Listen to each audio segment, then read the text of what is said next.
we need to change, you know. Sure. Sorry. Yeah, so example take Malaysia. So like similar to what we have Aadhaar card, they also have a national ID. So what happens is each provider today, we don't, I mean, maybe Neha will cover that. So whenever the patient visits, he has to provide that national ID. And actually the details comes from Aadhaar, I mean, from the national ID system.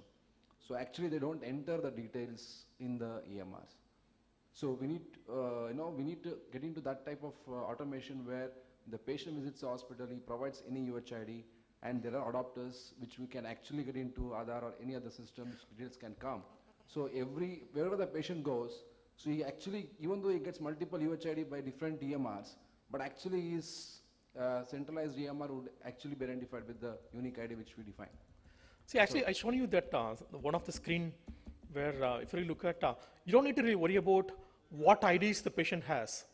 It actually picks up the records from multiple different systems. It could be multiple IDs, but the system automatically tell you which is the closest in terms of matching point of view. So yeah, my question was not that. My question was the responsibility of the baseline data. What do you mean by baseline data? Can you explain that? Baseline data as in for any patient in India, the baseline data is so far not there in any of the databases. So which is what I talked about, the minimum. Shouldn't state government play an important role in collecting that? Absolutely by right. appointing some agencies. Actually, let me just briefly respond here. I think Dr. Karanbir Singh is here. He was a very active member of the EHR committee. In fact, in the EHR standards, we have told that the unique ID, that is the Aadhaar, will be the unique ID of the patient. And if the Aadhaar is not available, there is an algorithm prescribed, then what next will be used, what next will be used. So we have defined those kind of things. So if an EHR system is compliant to that standards, interoperability will be easier. And as of now, the UID coverage is more than 70%.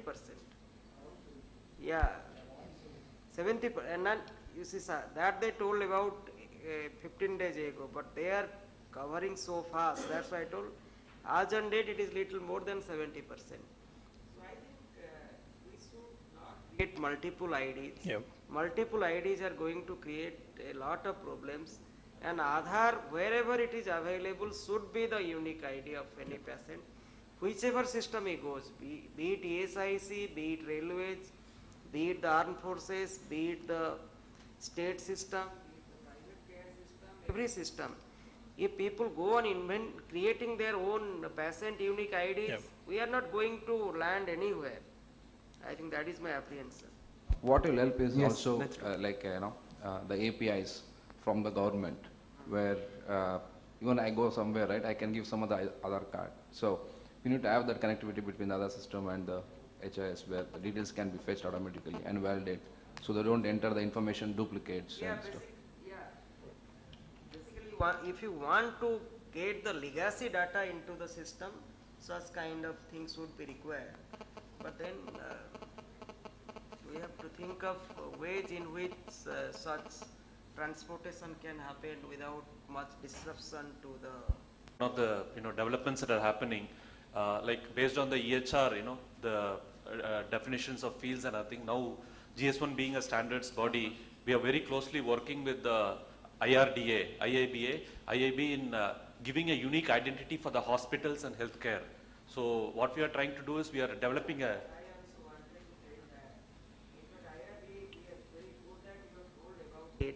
Ultimately, we have to go for 3 unique IDs. One is the unique ID of the person, unique ID of the provider, and then a unique ID of the procedure. Yes, of course. Unless we do these 3 things, actually it will be very difficult to create a really good EHR system. And IRDA has taken the lead in creating that hospital ID unique. Absolutely, right. We are doing the entire work for them. So in the first phase, almost 38,000 hospitals are being uniquely identified. So we already the entire back-end development is there, and we made sure that whatever the field structures, everything is developed is as per the EHR. Okay, Swaminathan, we will take this in the open discussion. I think we'll have close to 2 hours. I think it's a very interesting perspective to discuss in the open discussion. So now we have Nilesh, because EHR will also. Thanks, Jasilan, so much for an interesting and thought-provoking presentation. Very interesting. Thanks. So Nilesh is going to talk about electronic health records and what is their importance in the healthcare system. We'll be talking of National Health Authority. Vishu. Yeah, good afternoon all.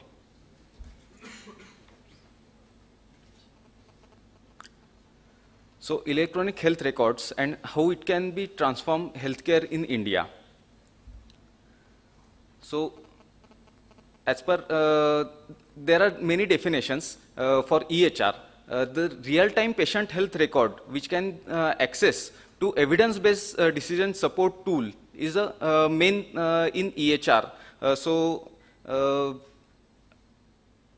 I think this is the best definition of EHR. How many entities will be beneficial from EHR? The citizens, unique mobility of record. So they can transfer their records wherever they want. Control over epidemics, then better drug discovery we can do. Preventive health care, the analysis they can do, and informed diagnosis to citizens. Then class 1, 2, 3 healthcare centers, there will be a uniqueness and standard for the centers, integrated health efforts for their budgetary provisions, and past history will be available with the health centers. Again, insurance companies will be beneficial in this. The remote claim settlement will be easier for them. So the data will be available as soon as it's generated in the hospital. So TPA and insurance companies, they can work together with the hospitals in this EHR. Then consulting can be a virtual thing. Detection of foreign diseases like Ebola and everything they can identify, then better reach to citizens through EHR. Pharmaceutical companies and labs, they will be beneficial, so it will be a more trust-based approach. Then errorless process and analyticals will be available. The challenges: there is no central database, national central database is available. There are many systems, but those are heterogeneous. That not mean that vendor, one vendor is better than the multiple vendors, but the guidelines are not becoming standardized aggressively. So we have to standardize those guidelines, and it should be a rigid and flexible for information transformation aspects. So patient visits many entities like hospital, nursing, pathology labs, clinical research organization, then many radiology department, pharmacies, everything. Everyone generates a different ID. So there is no unique ID, no standard data. The data is not usable. CRO-specific data is not available, then interportability is not there, and unique EHR format is not there. Everyone is using their format. So if we use cloud system and the EHR, so interoperability will be there. We can use that big data. Analytical prediction can be there. New inventions will be there. Consolidated data we can use, and that will be a consolidated care. So these doctors are generating records, laboratories, care providers, post-operation care, insurance, and patient has the data, but there is no direct interconnection between these. It's all healthcare system is disconnected. If EHR is implemented, then we can connect these dots.